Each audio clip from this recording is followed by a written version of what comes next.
Welcome, everybody, to the Hounds Tales podcast. This is your home for field trialing and deer dog hunting. It'll be stories and discussions on the world of dog hunting. So let's drop the gate, cast your hounds, and get ready for another episode of the Hounds Tales podcast.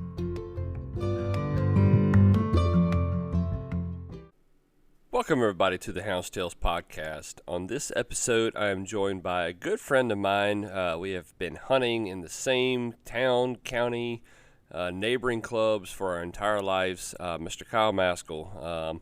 It was a little something different that I wanted to do. Me and him have been talking about this for a while, and I've kind of got a little behind on some of the guest segments that I wanted to get. So I felt like this was a good time, and it's been a while since I've really focused in on the deer hunting side. So I said, you know what, we need to get some deer hunting stories. So I called him up today, actually, and this is the day before the podcast will drop. And I was like, man, you know, we ought to get together tonight and just grab a few drinks and sit around the old hunting cabin and tell some stories. And that's what we did. So we sat around for about an hour and a half. So we're going to break this up in two episodes. And, man, I can't wait to bring this to y'all. We told some old stories and told some just good old hunting stories. Just talk dogs, talk deer hunting, talk clubs, talk things going on in the deer dog hunting world. He's a great guy. He's a good friend. Heck of a houndsman. Very old school in the way he does things, but still just a great all-around houndsman. So we sat down, recorded for a little while, and I'll be bringing that to y'all right now. So y'all sit tight. Like always, drop the gate, cast your hounds. Let's get it, guys.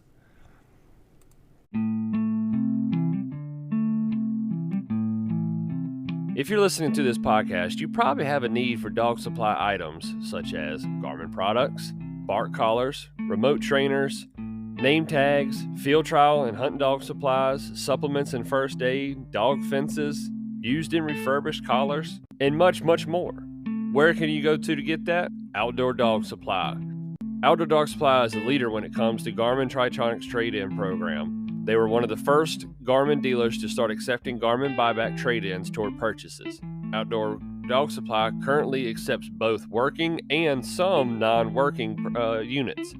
Be sure to check in with these guys at Outdoor Dog Supply or at 757-482-1000. And their hours of operation are from Monday to Friday, 8 a.m. to 6 p.m. And if you're in the Chesapeake area in Virginia, be sure to stop in. Go see these guys in person. Outdoor Dog Supply is the leader in online sales as far as Garmin products go and your hunting dog supply needs. This is where I go to get all my stuff. Might as well join me in it. All right, guys. Again, be sure to check these guys out, outdoordogsupply.com, and thank them for coming on board with the Hounds Tales podcast. Let's get back to the episode. All right, we're recording, so I'm just going to, just whatever. You can just edit. Yeah, I can edit it. So, yeah. So anything and everything. You got to do your little spiel first to start off? I think I'm going to do it when because I got to edit tonight, because I'm dropping this in the morning. Oh, shit. Yeah. So I'm behind on my recording, so I was like, I need to do one quick. And me and you've been bullshitting about doing this for a while, so I was like, man, it'd be kind of cool. Let's get I knew you were probably off work with the baby. Yeah, I'll go back on 22nd. 22nd. Still got a little bit of time off. I'm ready to go back to work, though. Oh, I'm sure. Yeah. And I'm sure the dogs are ready for me to get back to work. Ain't got nothing else to do, so. Just getting it in. So you want to tell deer hunting stories? I love deer hunting stories. You know, and when we started this thing, that was kind of like the idea, was to try to mix that in with some more deer hunting stuff and deer hunting stories and stuff like that. Yeah. You know, but it's so hard to keep up with everything, trying to do both of them. See that guy right there, slumped over. Oh, Luther Lewis. That'll be a name that resonates in the foxhound world too. Oh yeah. Yep, he used to have old place we called a dog box. Now it's a old dog box over Wild Hog Hill, and that was where Luther went out there and fed every week. He fed his foxes that lived around the neighborhood. He just had some old food pans set out there, and then him and Papa and some of the older guys, they would come out on Friday, Saturday nights and run them foxes from there, and they'd come back the next morning, and all the dogs, they put the dog box there for the dogs to lay up in and to come back in the morning. No kidding. And he said 90% of his dogs would be laid around that spot there, and he'd just load them up. Head on out. Ain't it crazy that kind of training, that kind of way of life is just lost? Oh, yeah. You Well, know, it's hard to do it nowadays. it is. You can't do it anymore. The days are gone. Nope. Yeah, Luther, he was big in the field trial world for a long time. Well, he retired, didn't he? Wasn't that the story? He retired, Yeah, and so then he retired, and within 3 years of retiring, he didn't do anything but field trial. Him and his wife hit the road, field trial every single weekend, and within 3 years, he had spent all of his retirement money and had to go back to work. It was still working up until a year or two ago. So he blew it. Field trial. it'll do it to you. He had some good dogs. He had some real good dogs. I remember when I was a kid. Which this is a sad story about Luther. I find really funny. Yeah. It's semi-illegal. We had a guy come down here. God, I reckon it was 10, 15 years ago. He was filming a hunting TV show. Uh-huh. And he came down here to the club, and he wanted to do an episode. He was from out of state somewhere, never deer hunting with dogs. He wanted to do it was his and hers outdoors is what it was called. Okay. He wanted to do an episode on dog hunting. So him, 2 other cameramen, they split up, rode with different people. And it was a Saturday, but it was a slow day. All the races were breaking down. Nobody was killing anything. I mean, we were trying hard to. Yeah. They had strapped a GoPro on somebody's dog. Yeah. Lost it on the first drive. Of course. Fell off the dog. They spent an hour looking for that. Anyway, old Luther was the only one that killed a deer that day. It was just about dark. I think I was the only one that was still willing to turn my dogs loose that late in the day. And Luther shot a deer, so everybody goes over there. There goes the camera crews and all the trucks going over there. Everybody shot the deer at. We were going to drag it out. Well, at that time, the county he was in, doe days weren't in. The county right beside him, which was within eye shot of where he shot the deer, was doe days were in. Luther, it didn't really matter either way what county he was in, but the old camera guys rolled up, man. He did a whole post-hunt interview and everything about killing this big doe in front of dogs, and was talking about dog hunting his whole life and stuff. And man, they put it on the outdoor channel and everything, and I don't think a single one of them knew that it was illegal. Well, I don't even know if he checked it. Yeah, they did the post interview right here in the cabin, and we were all sitting around. That's awesome. And we were all Man, I'd love to be able to do stuff like that. You know, and it's funny because I tried to record last year, and I got some good stuff. You know, I haven't took time to put it out there, but it's so hard to record and hunt at the same time. You pretty much have to give up your hunting. I know as far as still hunting, bow hunting and stuff, I've tried to video some hunts for the last couple of years, and every time a deer starts coming in, I just say, forget about it. Forget the camera. Yep. Just worry about hunting. And it's definitely challenging. And there's some guys out there that are good at it, but it takes a lot of practice, that's for sure. Oh, it's funny too, because like you can get all your equipment set up and all this stuff, and have it in your mindset. I'm going to 100% focus on the camera this time, and then your hunt's going to be crap. Yep. Your hunt's going to absolute crap. That's like last year. I was that service group that I'm part of. You know, I got those guys. I had guys come in multiple times throughout the year. It was different weekends and stuff. Yeah, that's right.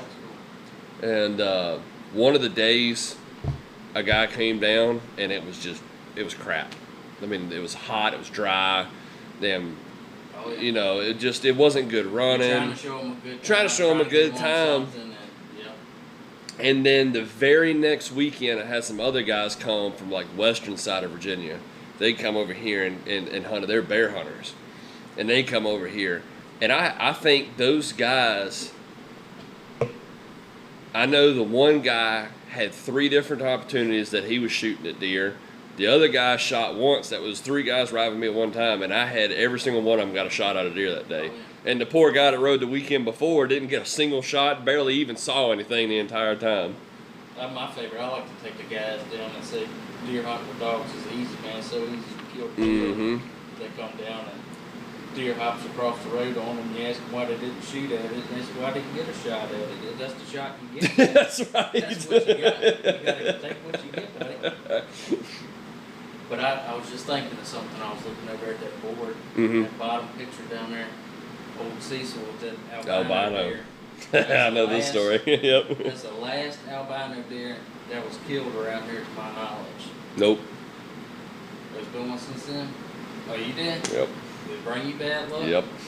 That's a big superstition. I believe it. I believe I it. know Papa, he was hard on me because I don't remember. I don't know if I was just little or don't remember him killing that albino deer or what. But No, it wasn't that long ago. It was only like, what, 10, 15 years ago? Maybe so. I remember when it happened because that was... I don't remember him killing it, but I remember how, like, my Papa, like, it tore him up. He was like, yeah, he like, reiterated, don't kill an albino deer. See, this is what happens to you. Because I don't... He killed it, and then like a couple days later, he had a heart attack. And he never shot another deer again. He quit hunting after that. Yeah, he never shot another deer again after that. Yeah, had a heart attack a couple days after he shot it. A lot of the old timers, they won't kill him. I know I daggone sure won't. Did you kill? Was it doe or buck? Doe. No, I'm sorry, it was button buck. Button buck. It was a little button buck. Yep. I got it made into a it's like a little. I got it the hide tanned. I feel like you don't see as many of them. The pieballs are getting big around here. Yeah, you used to see a lot of albinos when I was a kid. Yep. I think this one you could probably technically. There's one little spot that's like a light brown. You got to really look for it on the hide. Yeah, but that's funny. I'll have to tell you that story off the record. Bad luck No, not the bad luck, but okay. how it happened. But no, we were. But you know, some people have killed some and had just daggone Jeremy Smith's one of them. He's killed a pieball. Now, this is a pieball. I don't know if pieball is the same way. Right. But he killed a pieball, and that some sucker, he can sneeze and shoot a big buck. He's the luckiest sucker I've ever seen in my life. I will say, and to a lot of people who think that killing big bucks in front of dogs is easier than killing them still hunting, I will tell you 100% that is not the truth. Because you look at every buck I got mounted on my wall, and not a single one of them I killed in front of dogs. Every one of them I killed still hunting. Yep. It is. I think it's definitely more of a challenge to find a big buck, keep him on his feet in front of the dogs, and get in front of them to get a shot. They're not big for no reason. Throwing off on some other dogs. Yep, that's the phrase around the dog hunting. At least that's what we say. Oh yeah. You know, they ain't big for no reason. Yep. Big Charles. But you know too, and it's I think it's more than just the buck too. You know, it's a team sport. Oh yeah. But when a big buck gets hot on the radio, you know, all the inner selfishness comes out in a lot of guys. And me and you are a lot of the same. You know, we'd rather the dogs get in front of it and help people out. And you know, I've only had a few opportunities, and that reminds me. Actually, you talking about the bad luck.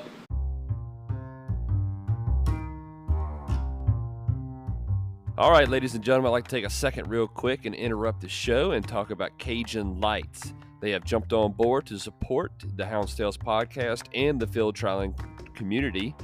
You got nighttime field trials coming up. I know I do in my series, Pleasure Running at Night. When you need to catch that next crossing, put your trust in Cajun Lights. Cajun Lights is made in America product out of North Carolina who has been in business for over 25 years. They make cap style and bucket hat headlamps to free up that extra hand for your voice recorder or for your GPS.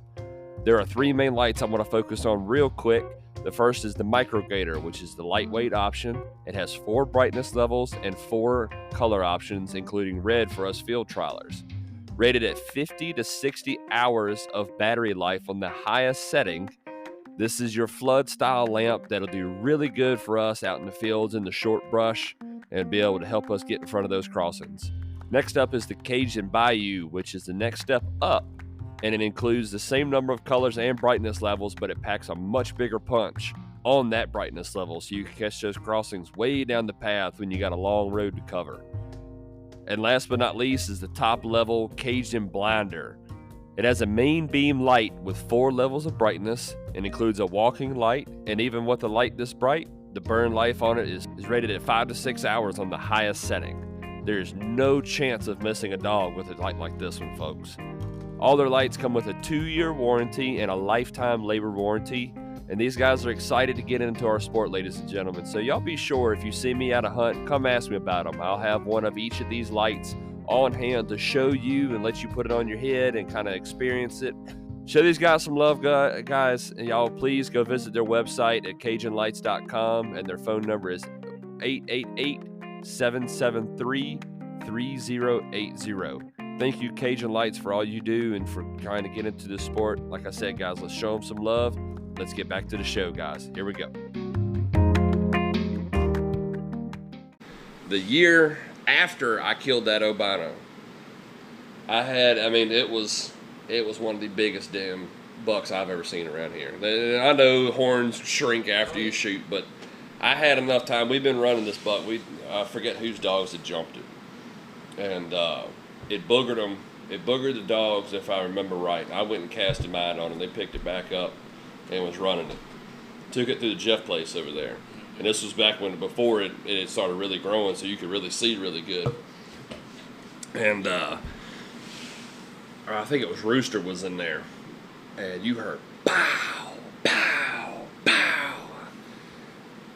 And I heard the dog still barking. I said, oh yeah. And I knew where they were going. Yeah. They're either going to 2 places. They're going to the Warrensville field up there by the sawmill, or they're going to come over to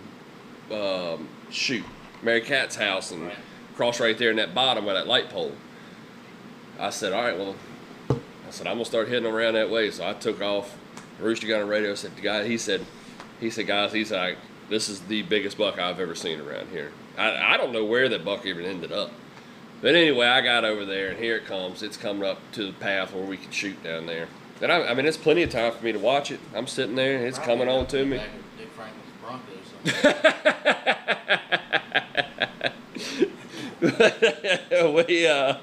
This thing come on down through the field just as pretty as can be. I mean, I would be willing to bet he was about 23 inches wide on the inside now, 23, 24. And it was some of the thickest horns I've ever seen. And I come up there, and I mean, it won't a 20, 25-yard shot. It won't no crazy shot. I had plenty of time. I calmed down, was breathing, watched it. Pow! Watched hair fly up, still moving. Pow! Watched hair fly up, still moving. I said, what in the hell? And shot again. That time I missed because I was frustrated. Right. And he went on, jumped the fence over the field and crossed the road, then went on into the woods, and I heard him crash. I was like, well, all right. I said, adrenaline just pushed him on across the road, whatever. So I was out of bullets. I didn't have my knife on me, so I ran back to the truck and grabbed a couple shells, grabbed a knife, and I was making my way back, and that, I think it was that Snoop dog I had. No, it was Saber. That Saber dog I had. He come on up on the path, come on across, and about time he got into the woods, I heard the deer get up. I said, crap. I said, well, he's hurt. He ain't going to go to the little ponds right there behind Herbert's house is where he's going to go. He's going to go lay down in them ponds. I ain't got to worry about it. So I go back to the truck, grab my GPS. Nope, crossing right there at old Short Man's house. Oh, yeah. I said, all right. That's where the big ones like to cross up there. Went over there to the damn sawmill, laid it back in the cutover over at the sawmill. And then I saw him bait up, I heard him baying, so I walking back to the daggone truck again, get to the truck. By the time I get to the truck, they done picked it up again. I'm telling you, dude, by the end of the chase, he was in Evergreen. God, man. And just a reference, that's about, 7-8 miles the way the crow flies? Yeah. He crossed on Trent Hatchery was the last time we saw him. I run a big one up there last year. Yeah. They know how to get out the country, man. So it turns out I found out what happened. I didn't know no better. because I'm not a gun guy. I've shoot the same daggone Remington 870 I've been shooting since I was 16 years old. I bought one of the butt kicker chokes. That butt kicker choke doesn't work with double-aught buck. I was shooting double-aught buck. I was talking to somebody about it. They said, yeah, when your bullets, because I had missed a few does that year too on some doe days. It's throwing the pattern, but it's compressing the bullets, and it was making them butterfly. He said all you're doing was stinging that deer. Yeah, been better off if it was a regular full choke. Full choke or shooting number ones. You got to shoot number ones through it. That's what I shoot. That still hurts it hurts my heart every time I talk about that. Well, hell, probably one of the top 3 biggest bucks I've ever shot at in my life. Dogs. Well, I'll tell you that story right quick. Was over there, turning dogs loose. We were over in the Burris track. Turning dogs loose at the back of the truck. My dad was right. He was in town. He was riding me that day. I sent the dogs in the woods. They went in there 100 yards at the most and jumped all of balled out and turned and were coming straight back to the truck. It wasn't a doe day. Buck only day. Right. And I grabbed the shotgun out the truck real quick, and I just had it hanging by my side. They were coming right back to me. I said, oh, they done jumped a little doe. I mean, she's running right back to the truck. Yeah. Hear the deer coming through the woods, and he steps out in the road. I mean, he's 20 inches wide. I mean, long length on. I mean, real pretty buck. And by the time, because I wasn't ready, I was fully expecting a little doe to come in. And by the time I got the gun up, he cleared the road, was on the other side, and I was just sawing pine limbs in. And I missed that same buck, the same one, after I realized that's what it was. I got a whole bunch of dogs. Right. And probably 2 hours later, I missed him again, about 50 yards from the same place I missed him. No kidding. I was driving down the road, going to get on the stand. Yeah. And the dogs weren't even up there close yet. He pulled them by a long ways, and he stepped out the road in front of me, and I just had to jump out the truck and take a couple shots out. That's right. But I was going to tell you, it seems like to me, I always, when I'm running dogs, you always get on the biggest bucks when you're running just a random weekday and you only got a couple people hunting. Yeah. Well, this deer right here, it was me hunting by myself that day. And that's one of the biggest ones I've seen killed in front of my dogs. Was that the one that was swimming the lake? Mm-hmm. Yeah. I had, it was a Tuesday. I was hunting by myself. Nobody else was hunting. Yeah. And I said, well, I'm just going to let a couple dogs that are around the house ride around, have a good time. And right. Anyway, I caught all the dogs up with this one dog. He was going across Spring Mill up there. So I said, well, let me ride up there and catch him before he crosses the road. Well, I got up there to catch him. That's what came out across the road. I said, no, we ain't catching him just yet. We're going to let him go and see what happens. Right. Well, he goes down there, and I don't know if it was the buck was just so tired because he was in the rut, or if he'd been run hard earlier or what, but he was just he wasn't hurt, but he was just barely hopping along in front of the dogs. And it was just that one dog, but he just kept stopping in front of him. Well, I couldn't shoot right there. Right. And so I stopped at the gate. Dog had bayed the deer. Deer was swimming around in the pond down there, just I don't know what he was doing. Huh. So I seen the guy standing out there in his yard smoking a cigarette. I pulled up to him. I said, hey, fella. I said, this dog of mine run a big buck over here on your property, and it's just standing down there in the pond. It ain't hurt. I said, is it okay if I walk across your cow pasture here and go down here and get the dog? I'm done hunting for the day. He said, well, how big of a buck is it? I said, it's a big buck. He said, well, I'd do you better. He said, you get your tracking box and hop in the truck with me. He said, we'll go down there and get the buck and the dog. No. I said, that sounds good to me. We pulled down there, sure enough, pulled up on it. The buck come on out the water. He dropped it with the rifle right there and got the dog and the buck. Never met the man before in my life.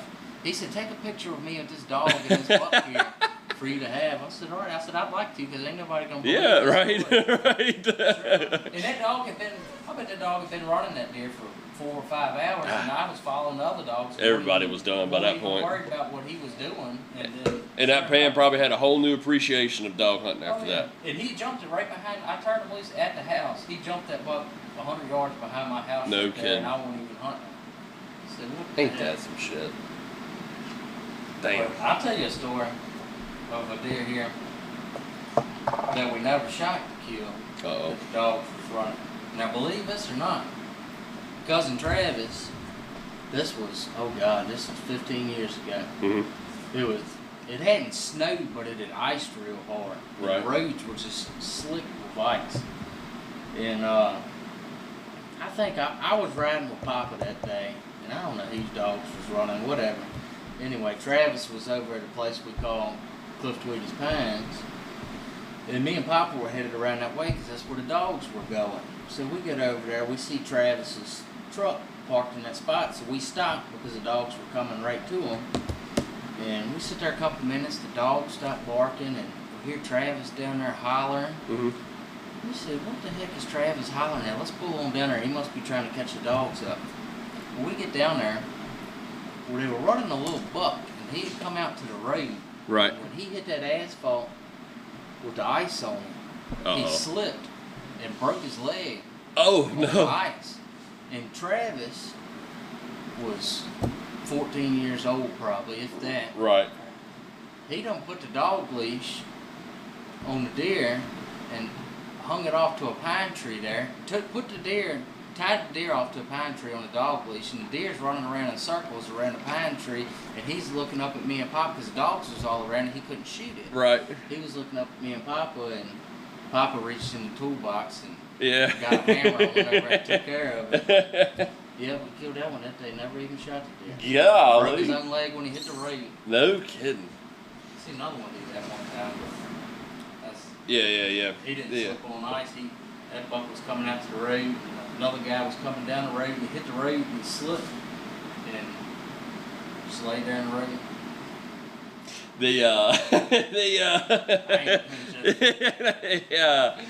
Did I ever tell you, you were talking about missing that big buck twice? That reminded me. Did I ever tell you why I shoot only red shells? I'll tell you. So. You don't shoot no high power stuff? I don't shoot green shells.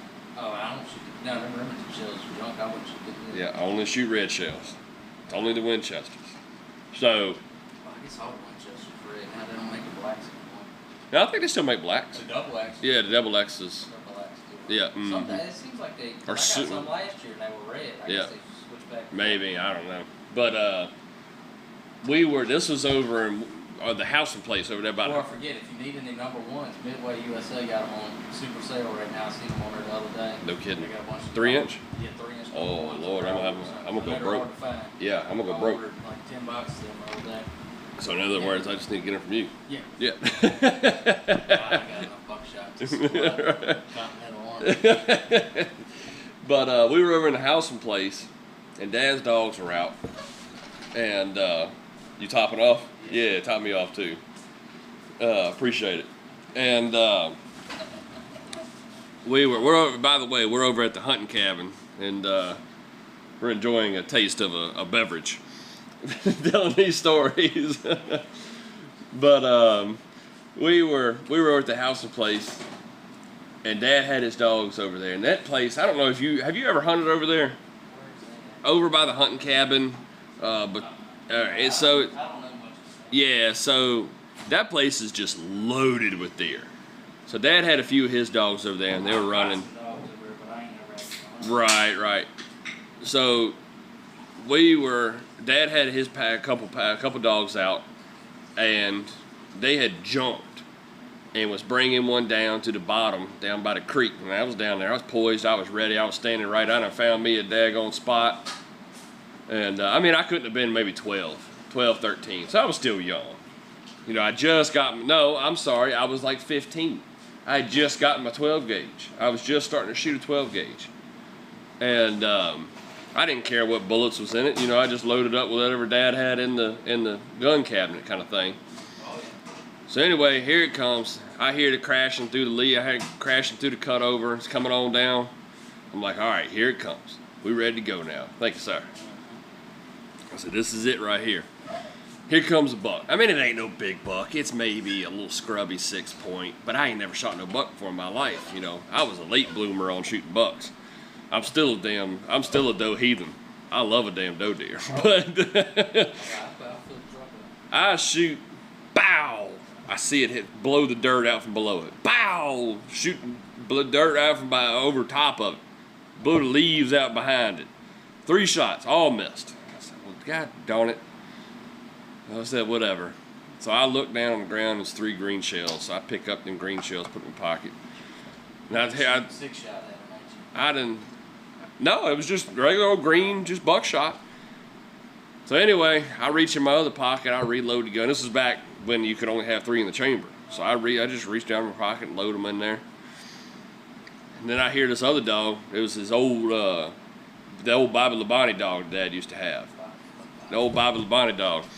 He come up with some dogs. Hey, that was us. That was me and Daniel. We named them. We had Bobby Labonte, Jeff Gordon, Terry Labonte. He killed me last year. 2 dogs. He come over. He was trying to catch me. He was calling. Click and clack. Click and clack. Come on, Click. But anyway, I was still at the age where I could shoot whatever I wanted. So I hear that dog just pacing one coming on down. Here comes this doe, pops this, comes out. I mean, she's running full board. I lay down and pow, folded. I said, well, ain't that a son of a bitch? I can I shoot around the buck the whole time, but the doe comes out and I folded in one shot. And I shucked it and a red shell popped out.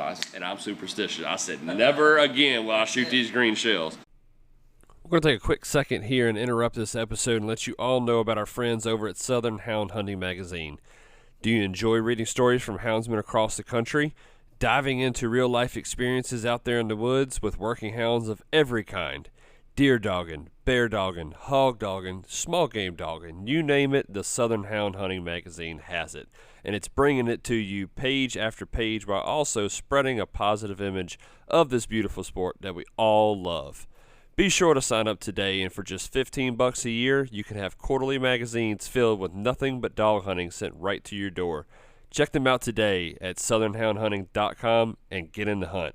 Let's get back to the episode.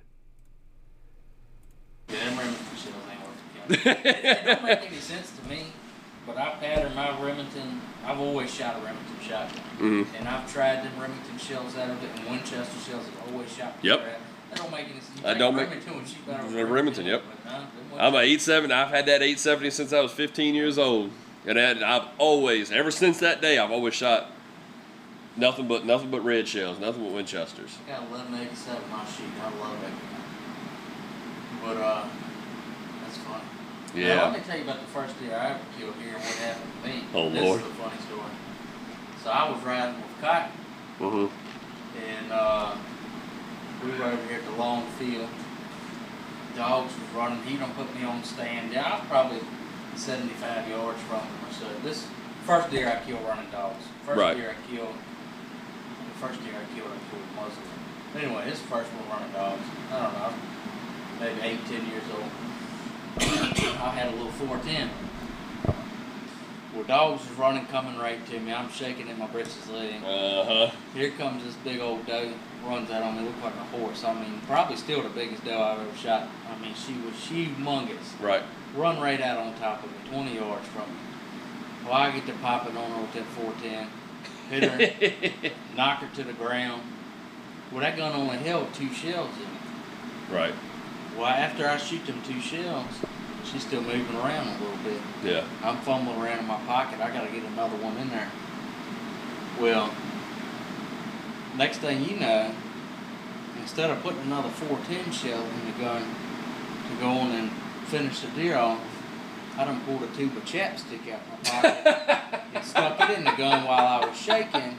And the damn tube of chapstick thing got gummed up in there. I mean, I put it in there and racked the shell, and it exploded the chapstick tube, and it was all hung up. I couldn't get it out. I'm waving up a cotton and calling him down. And anyway, by the time he got down there, the deer had expired anyway. Right. But man, I was so excited and so worked up. I done stuck a tube of chapstick. Tube of You chapstick. think about it, a tube of chapstick's the same It's size. about the same. I never would have thought about that. It's the exact same size as a 14 Ain't shell, that and I some done shit. put it up in the gun and got it hung up. Then we got back over here to the cabin, and Cotton had me got my first deer there, and hell, he probably spent 2 hours trying to get my gun straight, clean on. I was gonna say that's probably a nasty mess. Oh man, it was. Man. I think that's the last time I ever used chapstick too. Probably. Right. When I was a kid, I always had chapped lips. Man. Don't ever get it anymore. I couldn't do that. Man, I wish you could have seen that guy. I got a video clip of it, I had a sound bite of it. when I was recording last year when the guys come down with that service out hunting, they shot that nice buck. Oh yeah, I remember. And man, that dude was he was so excited. He was tore up. He was tore up. I was like, we got him bait up. I was like, they done, the dogs done, they got him bait up down there. He's like, we got to go finish it off. I was like, and the other guy said, you need to be here on this light line in case it gets moving again. I said, he's going to come right to you if he gets up. I said, you need to be ready. I feel bad for that guy because I told him to stay back. And he didn't get to shoot. Well, about the time we got down there, that deer moved. He said, bow! And that thing, after he said, oh my God! He was bouncing around. He was high-fiving. He was like, man, that is the most fun I've ever had shooting a damn deer. See, it's supposed to be a guy coming down from Michigan to hunt with me this year. He's been, me and you both. You a couple days and yep, me a couple days. He's gonna come down here for a week. Yep. I can't remember his. I can't remember. Dylan, that's right. Yep.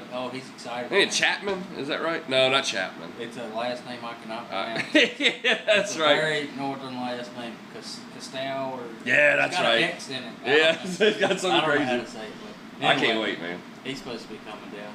I had a boy. He's from West Virginia. He ain't never done their dog hunting. He rode with me last year, and dogs was running it. I put him in a good stand, and he's never killed a deer before.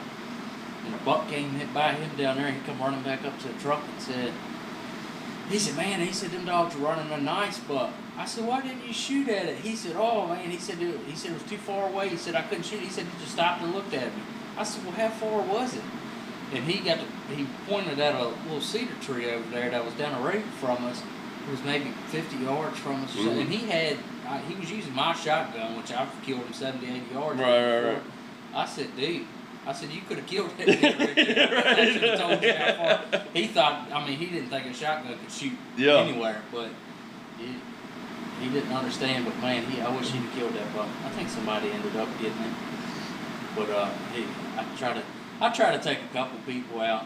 I love doing every that. Year because I'm fortunate enough with my work schedule that I'm pretty much off all the deer season. I was gonna say, man. And I try to take as many people and get them into it as I can, or people that want to go. I like to get the people you see on Facebook out there and stuff that are talking crap about dog hunting and just still hunting, because I'm a big still hunter myself. Right. And but I've always been a dog hunter, and I like to get them guys, and I always go out of my way to personally invite them to come hunt with me one day and see how it goes and see our perspective of it. I think that's something big that a lot of dog hunters can do is, I agree. Instead of arguing with these people, invite them out for them to experience it. It might be, it might totally change their mind on the sport. You may not. But at least you gave it a chance. Just like a David Cooler song, Dog Hunting Man. That's right. Rich man moved in from out of state. Yep. Changed his life. Changed it. That's how it goes. Although those were beagles, we don't. I like You can kill a pile of deer in front of beagles, though. Man, I just look. It is funner. I personally think it's funner hunting over hounds. Right. But there is some blocks of land that it's better to hunt. Now, this is my personal opinion. I like, if I'm deer hunting with dogs, other than, this time of year plus running, of course I run all the dogs. But I think if you're going out to kill deer, I think you have a better success rate running a handful of dogs than you do 2 or 3 truckloads of dogs. I do too. Everybody wants to throw in 20, 30 dogs and hear a big roar. It's hard to kill a deer like that, though. Well, and then you push it out the country, dogs overrunning the track and stuff. You get a couple dogs that'll stick to that track right there, and you can keep with them. That's how you kill a deer. I agree. The big packs. Yep, I agree. It's fun to hear. Oh, I love it, especially last day of hunting season. You got God, running. Yeah, it's a blast. Man, that's the best of all. Man, that's so much fun. But you got a pile of people on that last day of hunting season too to cover them spots. So. Well, and that's only fun when it's the last day. Yeah. And it's the last chase. Yeah. It's one of them things, okay, if they get by me, it ain't no big deal. It's the last time they're going to run. They're going to get a break after this. We'll go get them whenever we get time. We'll finish the chase up, that kind of thing, But I'm like you. I like the small I like the small 4 or 5. I mean, hell, look at Papa. My Papa only in one section of my life that I ever seen him own more than 2 dogs. All the rest of the time, I mean, it was only one time that I saw him own more than 2, and it was always Jack and Jill. And they were side by side. Side by side the entire time. Run that deer until it was dead, or they runs out of the country. Yep. Yeah, that's the way to do it. Yep. I love hearing big pack, but I think if you get down and dirty, you want to kill deer. You run a small pack, kill that deer, run another small pack, whatever. Mm-hmm. That's the way to do it. But it's one of the funnest things that I got to experience, and I hope more people will do it. And I'd love to hear people's opinions on how they do it. When I raise pups, I've slacked on this group just because the timing's been weird. I've been busy. It's a bunch of excuses, but I need to do better. But when I had my first group, that Vader and Annie and that whole, not Annie, but Vader and Seth and that whole group, I raised them. I was taking them dogs out and walking them. Yep. And standing, and I still walk. That's how I don't cast and turn away and go back to the truck. I hike my dogs. That's the way to break a deer dog. I love doing that, but man, you got to see them work, and that was one of the best things. Talk about that. That group, they were all litter mates, so they worked really good together anyway. But it was 5 of them, and if one of them missed, the other one would pick it up. And I think that's what them little small groups do like that. You put all them other dogs in there, it gets sloppy. Oh yeah. Well, you get all them dogs together, and it's a whole lot of dogs running dogs too, versus actually what they're what they're running. Right. I had 2 of the best dogs I ever had were 2 brothers, Bo and Duke. Yeah. I feel like every boy from the South has had a Bo and Duke. Everybody's had a Bo and Duke. But Bo and Duke, them 2 dogs, I mean, I remember one time it was well over a foot of snow on a Saturday. A bunch of us was down here around the cabin one morning, and nobody was going to run their dogs that day. They said, man, it's too much snow, we can't do no hunting today. I said, well, I got Bo and Duke in the truck. I'm going to turn them loose either way. These dogs are weathered, tried and true, they'll do something. I didn't think it was going to do nothing. I ain't never hunted in that much snow before. I was driving down through High Ferguson place over there. I seen some deer tracks in the snow. And I put them 2 old dogs out on the deer tracks in the snow right there. I don't even think anybody else followed me out there hunting. It was just me. Yeah. And they ran that deer all the way out the other side of Wild Hog Hill, and I was over. I seen the deer cross the road, and them 2 dogs was coming through the snow, and you couldn't see nothing but the tops of their heads and their tails coming up out the snow running across that. How many years ago was this? Oh, God. At least 10, 12 Oh, okay. years ago. Gotcha. And, but old Duke looked like a VDOT snowplow coming across. Looked like a VDOT snowplow coming across that hill, coming on that track. But he had some coon stock in him. Yeah. Mm-hmm. And they were good track dogs. How many? Did you remember that snow? How many? You remember that snow we had about 4 years ago? It was right in the middle of, tail end of season. The last snow we had. Last good snow we had. Yeah. So, me, I'm a white dog, man. All them deer dogs I had was white. This is before I started field trialing, so it was probably, I guess it would have had to been 2019. I think it's about, that sounds about right, don't it? About 5 years ago now. That was when I moved into my house. That's right. Yeah. That's the year that it hit us. Yeah. So I remember. That's the last good snow we had. Last good snow. And we don't ever have another either. I'm down with you. I'm with you on that. The Hounds podcast has teamed up with First Form Outdoors to get behind the hunters. Yes, that's right, the hunters. We as houndsmen put so much focus on our dogs that sometimes we forget to focus on our own selves and our health. Whether you're in the woods racing to get in front of that big buck chase or in the wire for 5 hours catching crossings up and down the path, we are constantly draining our bodies all day long. First Form offers energy drinks, hydration products, protein snacks, and other supplements to get us back up and going while we are doing what we love. Show yourself some love and visit firstform.com, and that's the number 1, STPHORM.com to check these guys out. And from here on out, at all hunts, I will have products available for purchase. If you have any requests that you see when you visit firstform.com, feel free to contact me and place an order, and we'll make that happen. Now, back to the episode. I remember it was just like you talking about. Everybody's like, "Oh, I'm going in. I ain't hunting in this. Blah blah blah." I'm like you. I'm going hunting. Yeah. I got seven weeks to hunt and run my dogs. I'm gonna run them. That's like rain, man. I love hunting in the rain. Oh, everybody goes home and wants to cry about being in the rain. Nope. Give me that rain. But the damn, my white dogs. I remember they jumped. Man, I got them going, and it was a whiteout conditions. I mean, it was dumping snow, but they were on it. Man, they were doing their thing out there. But maybe a year and a half old, I guess. And I don't know how I ever topped that group, but you get a good dog, they'll run in anything. Oh man, they coming across that. They ran it through a field, and you were looking. I mean, I was looking on GPS, and they won't, but 75, maybe 100 yards from it, you could hear just. You couldn't see them. They're white. The snow was white. All you heard was the damn barking going through. It was snow. That was one of the most surreal things. Knowing that you're in a field, looking out in the field, but you can't see nothing, but you can hear them just absolutely giving everything they got. That's pretty when you get up in the pines. The dogs running snow in the pines and they're all drooped over to the ground. Yep. That's pretty running in there. Yeah, we ain't had snow in a while. I don't care for it. Yeah, I'm all right with that. I'm totally fine without it. I'll never forget. We had a real bad flood one time towards the end of hunting season one day. I remember it was all the creeks was going across the roads and stuff, and God, that was a long time ago, but nobody wanted to hunt. I remember running dogs in that, and dog crossing one of the creeks. I seen it on the tracking box. I said, "Oh God, them dogs were trying to cross the creek down there, and it was all up at the banks, and they got on the crossing and was I think that day was the best running I had that whole year. Yep. It was flood conditions.